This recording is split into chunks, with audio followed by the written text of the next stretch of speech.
오늘의 묵상 76번째 시간 못났기에 받는 은혜라는 제목으로 말씀을 나누도록 하겠습니다. 오늘 우리가 묵상하게 될 본문의 말씀은 요한복음 제4장 7절, 8절, 9절 석절의 말씀을 같이 보도록 하겠습니다. 요한복음 4장 7절, 8절, 9절의 말씀입니다. 사마리아 여자 한 사람이 물을 기르러 왔음에 예수께서 물을 좀 달라 하시니 이는 제자들이 먹을 것을 사러 그 동네에 들어갔음이러라. 사마리아 여자가 이르되 당신은 유대인으로서 어찌하여 사마리아 여자인 나에게 물을 달라 하나이까 하니 이는 유대인이 사마리아인과 상종하지 아니함이로라. 아멘. 강춘자 할머니가 쓴 우스운 손자라는 시가 관심을 끌었습니다. 손자라면 귀여워 어쩔 줄 몰라야 할 것인데 무슨 손자라니 이상하다 싶어 읽어보았습니다. 마음이 쓰렵고 아팠습니다. 할머니의 난처한 모습이 그려져서 눈물이 났습니다.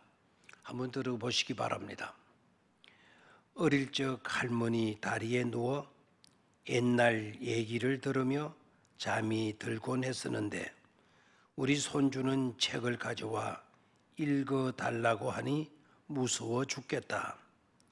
말로 하는 이야기라면, 손으로 하는 음식이라면 손주놈이 해달라는 대로 해줄 수 있으련만 달려가 보듬어 안고 봐도 손주놈 손에 들린 동화책이 무서워 부엌에서 나가질 못합니다. 라는 시입니다. 사실 따지고 보면 할머니만 그런 것이 아닐 것입니다. 사람마다 약점이 없는 사람은 없습니다. 감추고 싶고 숨고 싶을 때도 많습니다. 그러면서도 이상한 것은 타인의 약점과 실수에는 지나치도록 집착합니다. 손가락질을 해야 됩니다. 입방아를 찢는 것입니다.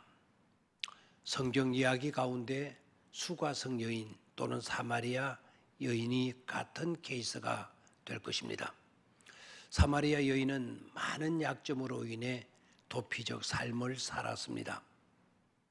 아까 그 할머니가 한글을 배우지 못한 일로 손주 오는 것이 두렵고 손주 손에 쥐어진 동화책만 봐도 무섭다라고 말했듯이 이 사마리아 여자는 많은 약점을 가지고 있었죠.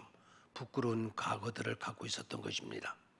그래서 세상 사람들의 손가락질, 따가운 시선이 무서웠고 싫었습니다.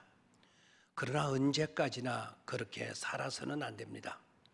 수정에 진흙이 묻어 있다고 해서 그 가치가 손상되는 것은 아닙니다.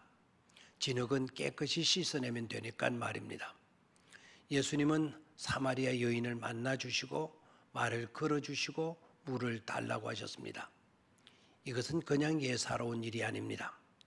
여인의 반응에서도 알 수 있듯이 어떻게 보면 충격적인 일이었습니다.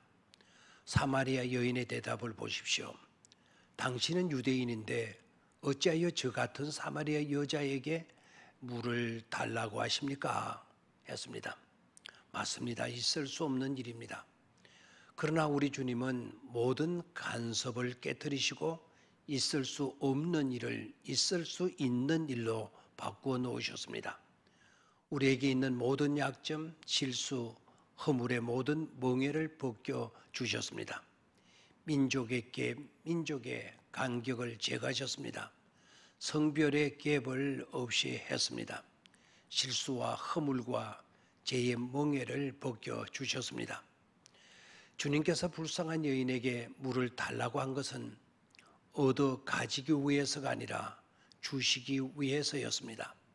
못난 그를, 부족한 그를, 부끄러운 그를 온전케 하고 진정한 삶의 기쁨과 자유를 안겨주기 위함이었습니다. 동화책을 든 손자가 무섭다는 할머니도 예수님은 자유케 하실 수 있습니다. 오히려 자신의 약점을 통해 손자를 더 유능하게 만들 수도 있습니다. 지혜를 가지면 말입니다. 부족한 것을 채워주시는 은혜를 받으면 말입니다. 못난 일을 들어서 쓰시는 하나님의 은혜가 임하게 되면 말입니다. 어느 할머니는 손주에게 자신 글을 읽을 줄 모른다고 하면서 손주에게 성경을 읽어달라고 했답니다. 그렇게 해서 손주가 성경을 읽어주면 고맙다고 하며 용돈까지 주었습니다. 그런데 이게 어떻게 된 것입니까? 할머니가 매번 그렇게 했더니 나중 손자가 성경을 많이 읽어 성경 박사가 되었고 믿음도 크게 좋아졌다고 했습니다. 부족한 자리에도 모자라는 자리에도 아름다운 꽃이 피어나고 풍성한 열매가 맺히게 되었습니다. 못났기에 하나님께서 은혜를 주셨기 때문입니다. 우리의 약점, 실수에 은혜가 임하기 때문입니다. 감사합니다.